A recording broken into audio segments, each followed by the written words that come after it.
والجماعة جماعة الحق والهدى والسنة هم السلفيون.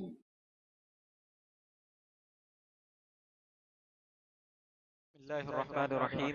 الحمد لله رب العالمين، والصلاة والسلام على أشرف الأنبياء والمرسلين نبينا محمد وعلى آله وأصحابه أجمعين. قال المؤلف رحمه الله قوله تعالى إنك لا تهدي من أحببت. معدد حاضرین، آج ہم 18واں باب پڑھنے جا رہے ہیں اور ہمارے اس کورس کا 12واں درس ہے۔ محمد بن عبد الوہاب رحمۃ اللہ علیہ نے باب قائم کیا ہے اللہ رب العالمین کی اس آیت سے، انک لا تہدی من احببت، اے اللہ کے نبی صلی اللہ علیہ وسلم آپ ہدایت نہیں دے سکتے من احبب، جس کو چاہتے ہیں۔ مطلب یہ کہ اللہ کے نبی صلی اللہ علیہ وسلم جس کو چاہتے ہیں ہدایت نہیں دے سکتے۔ ولیکن اللہ یہدی من یشاء، لیکن اللہ تبارک و تعالی جسے چاہتا ہے ہدایت دیتا ہے۔ اس باب کو لانے کا مقصد یہ ہے، محمد بن عبد الوہاب رحمۃ اللہ علیہ بتانا چاہتے ہیں ہدایت دینے کا اختیار اللہ رب العالمین اپنے پاس رکھا ہے۔ جسے چاہتا ہے اللہ رب العالمین ہدایت قبول کرنے کی توفیق دیتا ہے۔ اللہ کے نبی صلی اللہ علیہ وسلم کا کام ہدایت کو بتانا ہے، اس ہدایت کو قبول کرنے کی توفیق دینا یا نہ دینا یہ اللہ کے نبی صلی اللہ علیہ وسلم کے اختیار میں نہیں ہے۔ اللہ نے اللہ کے نبی صلی اللہ علیہ وسلم کو کیا ذمہ داری سونپی؟ اللہ نے اللہ کے نبی صلی اللہ علیہ وسلم کو دین لوگوں تک پھیلانے کی ذمہ داری دی، لیکن اللہ رب العالمین نے اللہ کے نبی کو یہ ذمہ داری دینے کے ساتھ اللہ کے نبی کو یہ اختیار نہیں دیا کہ آپ دین تو دوسروں تک پہنچا رہے ہیں، جسے چاہتے ہیں آپ ہدایت دے دیں، جسے چاہیں آپ ہدایت نہ دیں۔ اے اللہ کے نبی یہ آپ کو اختیار نہیں، اور اللہ نے یہ اختیار اللہ کے نبی کو نہیں دیا۔ کیا بڑی بات تھی کہ سارے اختیارات اللہ کے پاس ہیں، اللہ کے نبی کو اللہ نے اپنے اختیارات میں سے کچھ بھی نہیں دیا۔ دین پہنچانے کا کام دیا تھا، ایک رعایت کر دیتا کہ اللہ رب العالمین اللہ کے نبی صلی اللہ علیہ وسلم کو یہ اختیار دیتا کہ جس کو آپ چاہیں ہدایت دیں، جس کو چاہیں آپ محروم رکھیں۔ لیکن اللہ رب العالمین نے دین پہنچانے کی ذمہ داری دی، لیکن ہدایت قبول کرنے کی ذمہ داری اللہ کے پاس ہے۔ اللہ جسے چاہتا ہے توفیق دیتا ہے۔ اس باب کو بیان کرنے کا مقصد ہی یہی ہے کہ ہدایت کے معاملے میں بھی اللہ کے نبی صلی اللہ علیہ وسلم کے پاس اتنا اختیار نہیں کہ اللہ کے نبی صلی اللہ علیہ وسلم جسے چاہیں ہدایت عطا کر دیں۔ اس کے بعد محمد بن عبد الوہاب رحمۃ اللہ علیہ نے ایک اور دلیل پیش کی، جس سے آپ اس بات کو مزید وضاحت کے ساتھ پیش فرماتے ہیں۔ آپ نے ایک واقعہ نقل کیا، واقعہ یہ ہے، صحیحین کی روایت ہے، بخاری مسلم کی روایت ہے کہ سعید بن مسیب رحمۃ اللہ علیہ فرماتے ہیں کہ مسیب نے اپنے والد سے روایت کیا۔ سعید بن مسیب اپنے والد سے روایت کرتے ہیں کہ اللہ کے نبی صلی اللہ علیہ وسلم کا ایک واقعہ فرماتے ہیں، لما حضرت ابا طالب الوفات، جب ابو طالب کی وفات کا وقت قریب آیا، اللہ کے نبی صلی اللہ علیہ وسلم ان کے پاس گئے، وہاں دیکھا وعنده عبد اللہ بن امیہ و ابو جہل، وہاں پر بہت سارے کفار تھے اور ابو جہل بھی تھا وہاں پر، اور عبداللہ بن امیہ بھی تھا۔ فقال له، اللہ کے نبی صلی اللہ علیہ وسلم نے اپنے چچا سے کہا، یا عم، اے میرے چچا، قل لا الہ الا اللہ، لا الہ الا اللہ کہہ دیجئے، کلمۃ احاج لک بها عند اللہ، اس کلمے کی وجہ سے میں اللہ رب العالمین کے پاس حجت کروں گا کہ آپ کلمہ پڑھے تھے، آپ کی جب وفات ہوئی تو آپ کلمہ گو تھے۔ فقال، عبداللہ بن امیہ اور ابو جہل نے ابو طالب سے کہا، اترغب عن ملت عبد المطلب، کیا تم عبد المطلب اپنے باپ کے دین سے پھر جاؤ گے؟ فاعاد علیہ النبی صلی اللہ علیہ وسلم، اللہ کے نبی نے دوبارہ یہی بات کہی کہ آپ قل لا الہ الا اللہ کلمۃ احاج لک بها عند اللہ، لیکن دوبارہ سے ان دونوں نے یہی بات کہی، اترغب عن ملت عبد المطلب۔ اسی حالت میں ابو طالب کی وفات ہو گئی۔ ابو طالب کا انتقال اس حال میں ہوا کہ آپ حالت کفر میں تھے، آپ اسلام نہیں لائے تھے۔ جب ان کا انتقال ہو گیا تو اللہ کے نبی صلی اللہ علیہ وسلم نے کہا کہ جب تک اللہ رب العالمین مجھے انکار نہ کر دے، یعنی مجھے روک نہ دے، میں تب تک آپ کے لیے استغفار کروں گا۔ پھر اللہ رب العالمین نے یہ آیت نازل فرمائی، ما کان للنبی، نبی کے لیے مناسب نہیں ہے، والذین آمنوا، اور ان لوگوں کے لیے جو ایمان لائے، ان یستغفروا للمشرکین، مشرکین کفار کے حق میں استغفار کی دعا کریں۔ پھر اللہ کے نبی صلی اللہ علیہ وسلم رک گئے۔ اس باب کی وضاحت یہ ہے کہ ہدایت کی دو قسمیں ہیں، ایک ہدایت توفیق اور ایک ہدایت ارشاد۔ ہدایت توفیق کہتے ہیں اللہ کے نبی صلی اللہ علیہ وسلم کی بات آپ تک پہنچی، اس بات کو قبول کر کے مان کر کے اس پر عمل کرنے کی توفیق دینا، یہ اللہ رب العالمین کا خاصہ ہے۔ اللہ رب العالمین کے علاوہ ہدایت توفیق نہ اللہ کے نبی دے سکتے ہیں، نہ کوئی پیر بزرگ، نہ کوئی عالم، کوئی نہیں دے سکتا۔ ہدایت توفیق دینے والی ذات صرف اللہ کی ہے۔ اور ایک ہے ہدایت ارشاد، اس کا مطلب ہے ہدایت کو واضح کرنا، اسلام آپ لوگوں کو بتائیں، دین آپ لوگوں کو بتائیں، وہ قبول کریں یا نہ کریں، یہ توفیق دینا اللہ رب العالمین کے ہاتھ میں۔ آپ کے نزدیک ایک شخص بہت زیادہ محبوب ہے، آپ چاہتے ہیں کہ وہ نمازی ہو، آپ چاہتے ہیں کہ وہ دیندار بنے، چوری چھوڑے، برے دوستوں کی صحبت چھوڑے، آپ اس کی سنگینی، اس کی فضیلت، اس کی خطرناکی ساری چیزیں اسے واضح کرتے ہیں، اس کے باوجود وہ اس بات کو قبول نہیں کرتا۔ قبول کرنا نہ کرنا اس بات کی توفیق دینے والی ذات کون ہے؟ اللہ کی ہے۔ ہمارا کام اور اللہ کے نبی صلی اللہ علیہ وسلم کا کام بس ہدایت کو واضح کر دینا ہے، صبر کے ساتھ جب تک اللہ ہمیں باقی رکھے یہ کام کرتے رہنا ہے۔ اللہ کے نبی صلی اللہ علیہ وسلم نے یہی کام کیا۔ اور ایک شخص اللہ کے نبی صلی اللہ علیہ وسلم کو بہت محبوب ہے، آپ کے چچا۔ آج آپ غور کریں، لوگ اللہ کے نبی صلی اللہ علیہ وسلم کے متعلق کہتے ہیں کہ آپ کی ایک چشم کرم ہو جائے، یعنی آپ کی ایک کرم والی نظر پڑ جائے، ہمارا بیڑا پار ہو جائے گا۔ آپ ایک مرتبہ نظر کرم فرما دیں، آپ ایک مرتبہ ہمارے احوال پر اپنا کرم کر دیں، ہم پاک ہو جائیں گے، ہم پار ہو جائیں گے، کامیاب ہو جائیں گے۔ جبکہ اللہ کے نبی صلی اللہ علیہ وسلم کے متعلق آپ کے انتقال کے بعد اس طرح کا عقیدہ رکھنا کیا ہے؟ یہ شرک ہے۔ اگر یہ بات درست ہوتی کہ اللہ کے نبی صلی اللہ علیہ وسلم اس طرح لوگوں کو کامیاب کرتے، اس طرح اللہ کے نبی صلی اللہ علیہ وسلم اپنی مرضی سے لوگوں کو خیر پہنچاتے، تو آپ کے چچا کو آپ ہرگز حالت کفر پر موت ہو ایسا ہونے نہیں دیتے۔ آپ کو وہ بہت محبوب ہیں، اس کے باوجود آپ کلمے کی تلقین بھی کرتے ہیں۔ جب اللہ کے نبی صلی اللہ علیہ وسلم ابو طالب کے پاس آئے، وہاں دیکھا کہ سارے لوگ ابو طالب کے پاس بھرے ہوئے ہیں، کفار ان کے دوست بھی ہیں وہاں پر۔ اللہ کے نبی صلی اللہ علیہ وسلم کو ابو طالب کے پاس جانے کا موقع نہیں ملا۔ مؤرخین لکھتے ہیں اللہ کے نبی دہلیز کے پاس ٹھہر گئے، وہاں سے اللہ کے نبی صلی اللہ علیہ وسلم کہنے لگے اس بات کو کہ لا الہ الا اللہ کہہ لیجئے۔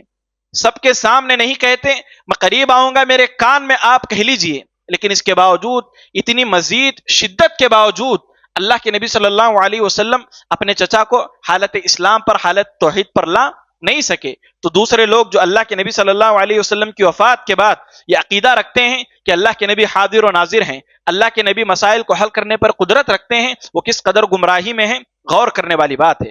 معزز حاضرین، اس سے ایک بات کا پتہ یہ بھی چلتا ہے کہ ایسا شخص جو دنیا میں برے دوستوں کی صحبت میں رہتا ہے، برے دوستوں کی صحبت میں رہتا ہے، ہو سکتا ہے کہ برے دوستوں کی صحبت کی وجہ سے اسے خاتمہ بالخیر نصیب نہ ہو اور خاتمہ بالشر اس کا ہو جائے، یعنی برا خاتمہ اس کا ہو جائے۔ مؤرخین نے، محدثین نے لکھا ہے، اللہ کے نبی صلی اللہ علیہ وسلم جب ابو طالب کے پاس گئے، اگر وہاں پر ان کے برے دوست عبداللہ بن امیہ، ابو جہل اور دوسرے کفار موجود نہ ہوتے، قریب تھا کہ آپ اپنے بھتیجے کی بات مان لیتے۔ جیسے ہی اللہ کے نبی انہیں کلمے کی تلقین کرتے، یہ برے دوست انہیں کہتے اترغب عن ملت عبد المطلب، تو اللہ کے نبی صلی اللہ علیہ وسلم ان کا کلمہ سن کر کے یہ سوچنے لگے کہ اگر میں اس حالت میں مر جاؤں کلمہ قبول کر کے، تو یہ لوگ عار دلائیں گے کہ ابو طالب اپنے انتقال کے وقت باپ دادا کے دین سے پھر گیا۔ تو علماء نے یہ بات لکھی ہے، برے دوستوں کی صحبت بسا اوقات خاتمہ بالشر کا سبب بنتا ہے۔ اور جاننے والوں نے محققین نے یہ بات لکھی ہے کہ آدمی کی زندگی کے اگر 3 حصے کیے جائیں تو ان میں سے ایک حصہ 1/3 حصہ آدمی اپنے دوستوں کے ساتھ گزارتا ہے، ایک سونے میں، ایک اپنی مشغولیات میں، کاروبار میں، اور ایک دوستوں کے ساتھ گزارتا ہے۔ جب ہم اتنا لمبا عرصہ اپنی زندگی کا جن کے ساتھ گزار رہے ہیں، ظاہر سی بات ہے ان کی طور طریقے، ان کی عادتیں، ان کا عقیدہ، ان کا منہج، ان کی فکر غیر ارادی طور پر ہمارے اندر منتقل ہوتی ہیں۔ اس معاملے میں آدمی کو محتاط رہنا چاہیے۔ تو معزز حاضرین، محمد بن عبد الوہاب رحمۃ اللہ علیہ یہاں پر یہی بات ثابت کرنا چاہتے ہیں، ہدایت کے معاملے میں انبیاء بھی بے بس ہیں کہ جس کو چاہیں آپ ہدایت نہیں دے سکتے، جس کو چاہے آپ ایمان پر لا نہیں سکتے۔ یہاں پر اللہ کے نبی شدید خواہش ہے، اس کے باوجود آپ نے ایسا نہیں کیا، چاہتے تھے لیکن ایسا نہیں ہوا۔ تو گویا تمام معبودان باطلہ اور وہ لوگ جو تمام اللہ کے نبی، اللہ کے علاوہ جن جن کو بھی بلاتے ہیں، نبیوں کو، فرشتوں کو، ولیوں کو، بزرگوں کو، وہ بھی ہدایت دینے پر قدرت نہیں رکھتے۔ اگر ایسی بات ہوتی تو اللہ کے نبی اپنے چچا کو توحید پر لے آتے، اسلام پر لے آتے۔ یہاں ایک بات کی میں آپ کو وضاحت کر دوں، اللہ رب العالمین نے قرآن میں کہا انک لا تہدی من احببت، اے اللہ کے نبی آپ جس سے محبت کرتے ہیں اسے آپ ہدایت نہیں دے سکتے۔ ابو طالب کافر تھے، اللہ کے نبی صلی اللہ علیہ وسلم کو ان سے محبت تھی، جبکہ حکم کیا ہے؟ کفار سے محبت نہیں کر سکتے، کفار سے محبت کرنا حرام ہے۔ ہمارا ایمان یہ ہے کہ ہماری دوستی اور دشمنی اللہ کے لیے، کفار سے ایسی محبت کرنا جیسا کہ مومنین کا حق ہے یہ جائز نہیں ہے۔ تب پھر ہم اس کا کیا جواب دیں گے؟ علماء نے اس کے کئی جوابات دیے ہیں۔ سب سے اچھا جواب یہ ہے، اللہ کے نبی صلی اللہ علیہ وسلم جسے چاہتے ہیں انہیں ہدایت نہیں دے سکتے۔ تو یہاں پر اللہ کے نبی صلی اللہ علیہ وسلم کو محبت ابو طالب سے نہیں تھی، محبت اس بات کی تھی اور اس بات کے آپ حریص تھے کہ وہ اسلام لے آئیں، اسلام لے آئیں، اس بات کی آپ کو محبت تھی۔ آپ کو یہ محبت نہیں تھی کہ آپ ابو طالب ایک کافر سے محبت کرنے لگیں۔ یہ ایک جواب، اور یہ سب سے زیادہ صحیح جواب ہے کہ اللہ کے نبی اس بات کے سب سے زیادہ حریص تھے کہ ابو طالب اسلام لے آئیں، اس بات کی نہیں کہ اللہ کے نبی کو ابو طالب سے ایسی محبت ہے جیسے مومنین سے محبت کرنی چاہیے۔ دوسرا جواب اس کا یہ دیا گیا کہ آپ کو ان سے فطری محبت تھی، شرعی محبت نہیں تھی۔ فطری محبت کا مطلب یہ ہے کہ ایک آدمی اسلام لے آیا لیکن اس کے والدین حالت کفر میں ہیں، وہ والدین ہونے کی وجہ سے ان سے محبت کرتا ہے، ان کے ساتھ حسن سلوک کرتا ہے، اگر وہ کفر کا حکم دیں تو اس کو نہیں مانتا، لیکن والدین ہیں اس وجہ سے وہ ان سے محبت کرتا ہے۔ اسی بنیاد پر وہ آپ کے چچا ہیں، آپ کو ان سے محبت تھی، نہ کہ اس وجہ سے کہ ایمان کے مقابلے میں محبت ہو۔ تیسرا جواب ایک یہ دیا گیا ہے، یہ بات کافروں سے محبت کی ممانعت کا حکم نازل ہونے سے پہلے کی بات ہے۔ بعد میں کافروں سے محبت حرام ہے، جائز نہیں ہے، یہ حکم بعد میں نازل ہوا، یہ اس سے پہلے کا واقعہ ہے۔ لیکن سب سے بہتر جواب یہی ہے، اللہ کے نبی صلی اللہ علیہ وسلم کو شدید محبت یہ تھی کہ ابو طالب اسلام لے آئیں، لیکن اس بات کی محبت شدید نہیں تھی کہ آپ انہیں ایمان کے مقابلے میں ان سے محبت کریں۔ تو اس حوالے سے ایک وضاحت تھی۔ تو کل ملا کر کے بات یہی ہے کہ انبیاء ہوں، ولی ہوں، بزرگ ہوں، اولیاء ہوں، آدمی جن کے پاس بھی جا کر کے بیعت بھی کر لے، وہ اسے راہ راست پر لانے کا، ہدایت کو قبول کرنے کا اختیار نہیں ہے ان کے پاس، انہیں وہ توفیق نہیں دے سکتے۔ ساری دنیا میں انبیاء کا اور وہ لوگ جو بھی اس دعوت کے میدان میں ہیں، ان کا کام صرف یہی ہے کہ وہ حق کو واضح کر سکتے ہیں۔ آج ہمارے لیے یہی باب ہے، انشاءاللہ اگلے درس میں ہم اگلا باب پڑھیں گے۔ اللہ سے دعا ہے کہ اللہ تبارک و تعالی ہم تمام کو اللہ کے نبی صلی اللہ علیہ وسلم ہوں یا کوئی پیر بزرگ ہوں، ان سے ہدایت طلب کرنے کے بجائے اللہ رب العالمین سے ہدایت طلب کریں۔ ہدایت توفیق دینے والی ذات صرف اللہ کی ہے، اللہ کے علاوہ دنیا میں کوئی ہدایت نہیں دے سکتے۔ معزز حاضرین، درس سے ہٹ کر کے آپ لوگوں کے سامنے ایک وضاحت یہ ہے کہ فرض نماز کے بعد ہاتھ اٹھا کر کے دعا کرتے ہیں۔ فرض نماز کے بعد بہت سارے لوگ اذکار سے پہلے یا اذکار کے فوراً بعد ہاتھ اٹھا کر کے دعا کرتے ہیں۔ شریعت میں اس کی کیا صورت ہے، شریعت اس کو کس نظر سے دیکھتی ہے، اس کو ہم جاننے کی کوشش کریں گے۔ ابن عثیمین رحمہ اللہ سے ایک آدمی نے سوال کیا کہ فرض نماز کے بعد ہاتھ اٹھا کر دعا کرنے کا کیا حکم ہے؟ ابن عثیمین رحمہ اللہ نے اس سے کہا، کیا تمہیں اس بات کی محبت ہے کہ شریعت تمہیں جو رہنمائی دے تم اس کو قبول کرو، اور شریعت تمہیں جس چیز سے روکتی ہے تم اس سے رک جاؤ، کیا تمہاری یہ خواہش ہے؟ اس نے کہا ہاں بالکل ہے۔ پھر اس کے بعد کہا، اللہ نے قرآن مجید میں فرمایا فَإِذَا قَضَيْتُمُ الصَّلَاةَ فَاذْكُرُوا اللَّهَ، جب تم نماز مکمل کر لو تو اللہ کا ذکر کرو۔ نماز مکمل کرنے کے بعد ہمیں اللہ کا ذکر کرنے کا حکم ہے، جو کہ ہم مسنون اذکار پڑھتے ہیں۔ اب کیا ایک بندہ ہاتھ اٹھا کر کے دعا کر سکتا ہے یا نہیں کر سکتا؟ ہاتھ اٹھانے سے متعلق 3 طریقے ہیں۔ ہاتھ دعا میں جو بندہ اٹھاتا ہے اس کی 3 صورتیں۔ ایک طریقہ بدعت ہے، وہ کیسا؟ ایسی جگہیں جہاں اللہ کے نبی صلی اللہ علیہ وسلم نے دعا کی لیکن ہاتھ نہیں اٹھائے۔ اللہ کے نبی سے دعا کرنا ثابت ہے لیکن آپ ہاتھ نہیں اٹھائے، ایسی جگہوں پر اگر کوئی بندہ ہاتھ اٹھا کر کے دعا کرتا ہے تو یہ بدعت ہے۔ مثلا خطیب خطبے پر ممبر پر ٹھہر کر خطبے کے دوران دعا کریں اور لوگ بیٹھ کر کے ہاتھ اٹھانے لگ جائیں، بدعت ہے، یہ چیز جائز نہیں ہے۔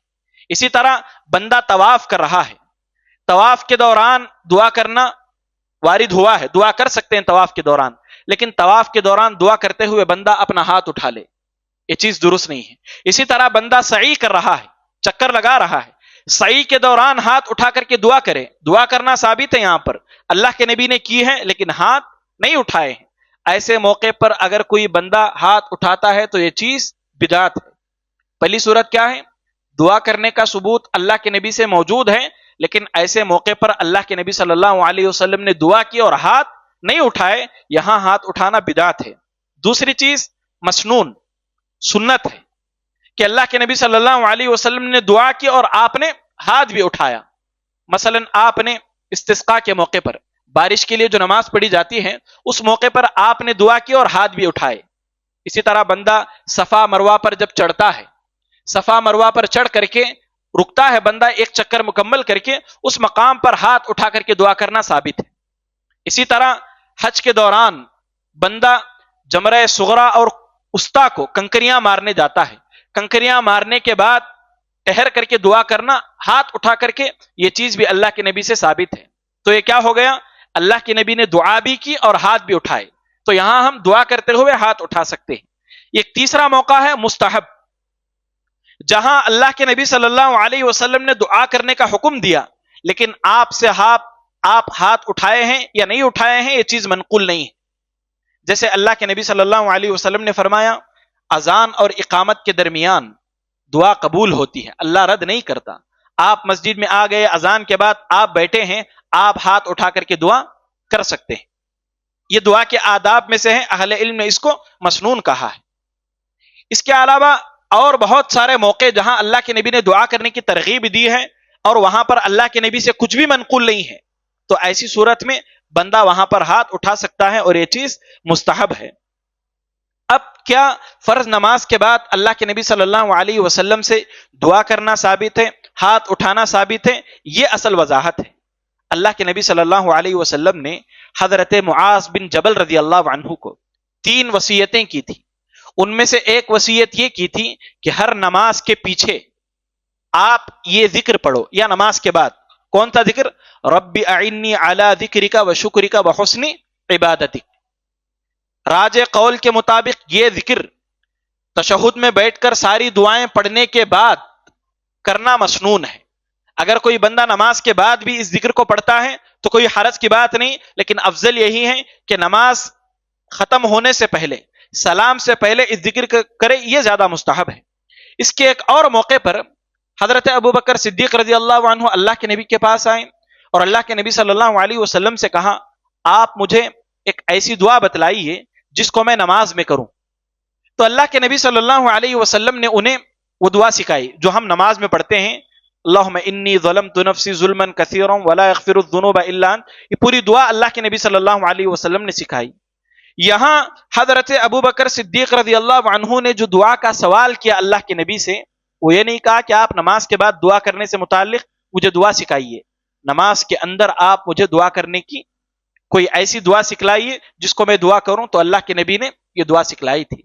تو کل ملا کر کے اللہ کے نبی صلی اللہ علیہ وسلم سے اور صحابہ سے نماز کے بعد دعا کرنا بعض آثار وارد ہوئے ہیں، لیکن ہاتھ اٹھانے کا ثبوت نہ اللہ کے نبی صلی اللہ علیہ وسلم سے ہے اور نہ ہی صحابہ سے ہے۔ فرض نماز کے بعد آپ اذکار پڑھ لیے، اذکار پڑھنے کے بعد اگر کوئی بندہ دعا کرنا چاہتا ہے تو دعا کر سکتا ہے، بندہ دعا کرنا چاہے تو کر سکتا ہے، لیکن ہاتھ نہیں اٹھا سکتا۔ شیخ صالح فوزان حفظہ اللہ فرماتے ہیں اللہ کے نبی صلی اللہ علیہ وسلم سے ایک موقع پر ثابت ہے کہ آپ نے فرض نماز کے بعد یعنی نماز کے بعد ہاتھ اٹھا کر کے دعا کی تھی۔ وہ کون سا موقع ہے؟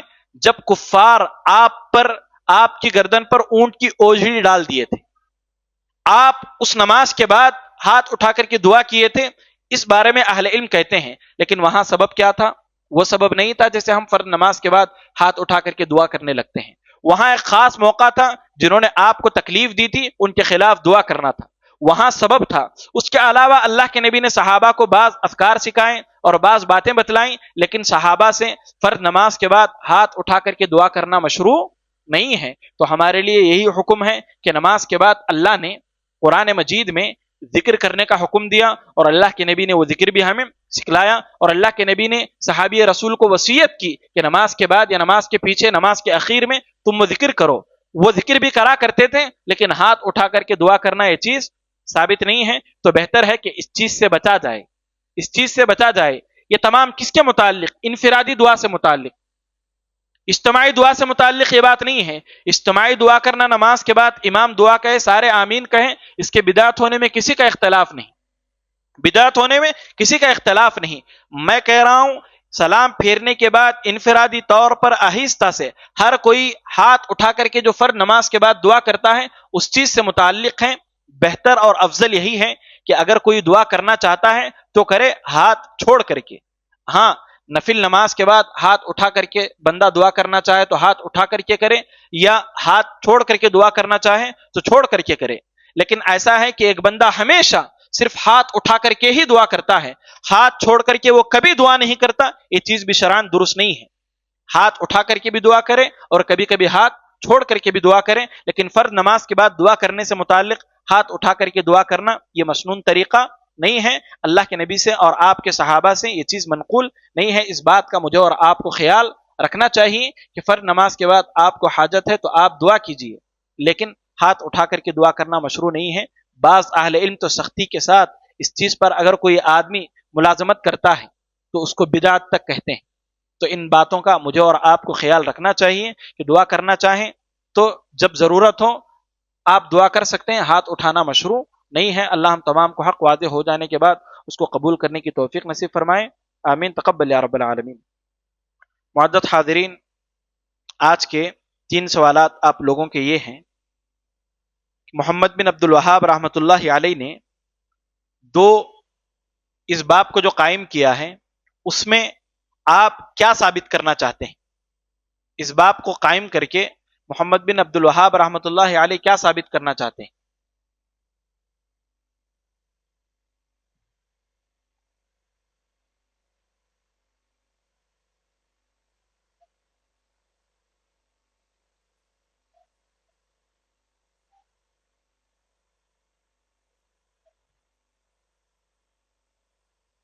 بارک اللہ فیک۔ اللہ کے نبی صلی اللہ علیہ وسلم ہدایت بتا سکتے ہیں، بتانے کے بعد وہ شخص قبول کرے گا یا نہیں کرے گا یہ اختیار کس کے ہاتھ میں ہے؟ اگر اللہ کے نبی صلی اللہ علیہ وسلم کے ہاتھ میں یہ اختیار ہوتا کہ میں اس کو ہدایت بتاؤں یہ قبول کر لے، اس کو بتاؤں یہ قبول نہ کرے، اگر ایسی بات ہوتی تو آپ کے چچا حالت کفر پر وفات نہیں پاتے، وہ بھی ہدایت یافتہ ہو جاتے۔ میں نے واقعہ ذکر کیا، وہاں پر میں نے کہا کہ 2 لوگ موجود تھے جو ابو طالب کو کلمہ کہنے سے روک رہے تھے، ان دونوں کا نام میں نے ذکر کیا، وہ کیا نام ہے؟ یہ پہلے ہاتھ اٹھائے، بتائیے۔ بارک اللہ فی۔ ابو ایک اور ایک نام؟ بارک اللہ فی۔ ایک عبداللہ بن امیہ اور ایک ابو جہل۔ ابو جہل کی وفات حالت کفر میں ہوئی، عبداللہ بن امیہ بعد میں اسلام قبول کر لیے۔ اس روایت کو روایت کرنے والے صحابی کون ہیں؟ ایک تابعی ہیں اور ایک صحابی ہیں۔ یہ جو واقعہ ہے اللہ کے نبی صلی اللہ علیہ وسلم گئے ابو طالب کو کلمے کی تلقین کر رہے تھے، میں نے صحابی کا اور تابعی کا نام ذکر کیا، یہ کن سے منقول ہے؟ کس کو یاد ہے؟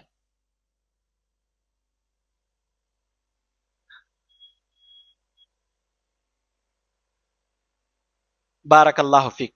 اس کو بیان کرنے والے کون ہیں؟ سعید بن مسیب. سعید تابعی ہیں اور مسیب کون ہے؟ صحابی رسول. ان کے حوالے سے ایک واقعہ مشہور ہے. مسیب کے والد کون ہیں؟ جن کا نام ہے حزن. اللہ کے نبی، حزن کے معنی آتے ہیں رنج، غم، سختی کے معنی اس کے. اللہ کے نبی صلی اللہ علیہ وسلم نے ان کا نام سنا تو کہا کہ اس نام کو بدل لو، اس نام کو بدل لو. تو انہوں نے کہا، حزن نے رضی اللہ عنہ، کہ میرے باپ نے یا ہمارے باپ دادا نے یہ نام رکھا ہے، میں اس کو بدلنا نہیں چاہتا. سعید بن مسیب فرماتے ہیں وہ جو سختی، رنج، غم کے جو اس نام کا معنی نکلتا ہے، میں آج بھی اپنے خاندان میں اس کا اثر دیکھتا ہوں. کاش کہ ہمارے دادا اس نام کو بدل لیتے. یہ واقعہ ہے ان کا کہ جو نام والدین اپنے بچوں کا رکھتے ہیں، نام کی تاثیر ہوتی ہے. آج کل جو ٹی وی ایکٹریس کے نام پر، ایکٹروں کے نام پر یا یونیک کے چکر میں بے معنی نام اپنی اولاد کا رکھ دیتے ہیں. یاد رکھیں معنوں کی تاثیر ہوتی ہے، اس لیے نام رکھنے میں احتیاط سے کام لینا چاہیے. صحابہ کے، انبیاء کے جو نام ہیں، ان ناموں پر انسان کو اپنے بچوں کے، اپنے خاندان والوں کے نام رکھنا چاہیے. بارک اللہ فی خالد.